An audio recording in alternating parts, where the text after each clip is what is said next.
Operation devil hunt, 7 দিনে গ্রেপ্তার ৩,৯২৪। যৌথ বাহিনীর বিশেষ অভিযান অপারেশন ডেভিল হান্টে নতুন করে আরও ৫০৯ জনকে গ্রেপ্তার করা হয়েছে। এ নিয়ে গত শনিবার রাত থেকে শুক্রবার বিকেল পর্যন্ত 7 দিনে সারা দেশে এই অভিযানে মোট ৩,৯২৪ জনকে গ্রেপ্তার করা হলো।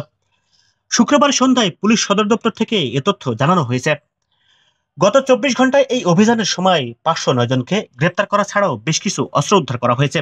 এর মধ্যে রয়েছে একটি একনলা বন্দুক, একটি ওয়ান শাটার গান, একটি কার্তুজ, 10টি রামদা, 2টি ছুরি এবং 2টি চাপাতি। পুলিশ সদর দপ্তর জানায়, অপারেশন ডেভিল হান্টের বাহিরেও বিভিন্ন মামলায় গত ২৪ ঘন্টায় ৯৪৮ জনকে গ্রেপ্তার করা হয়েছে। গাজীপুরে ছাত্র জনতার উপর সন্ত্রাসী আক্রমণের পর স্বরাষ্ট্র মন্ত্রণালয়ের আইন শৃঙ্খলা রক্ষাকারী বাহিনীগুলোর সমন্বয়ে এক সভায় অপারেশন ডেভিল হান্টের সিদ্ধান্ত হয়। 7ই ফেব্রুয়ারি রাতে গাজীপুরে মুক্তিযোদ্ধা বিষয়ক সাবেক মন্ত্রী মুজাম্মেল হকের বাড়িতে আক্রমণের শিকার হন 15 থেকে 16 জন শিক্ষার্থী। বৈষম্য বিরোধী ছাত্র আন্দোলনের নেতারা বলছেন, শিক্ষার্থীরা ওই রাতে ডাকাতির খবর পেয়ে তা প্রতিহত করতে সেখানে গিয়েছিলেন। তখন তাদের উপর আক্রমণ করা হয়। এ ঘটনায় আহত একজন চিকিৎসাধীন অবস্থায় মারা গেছেন।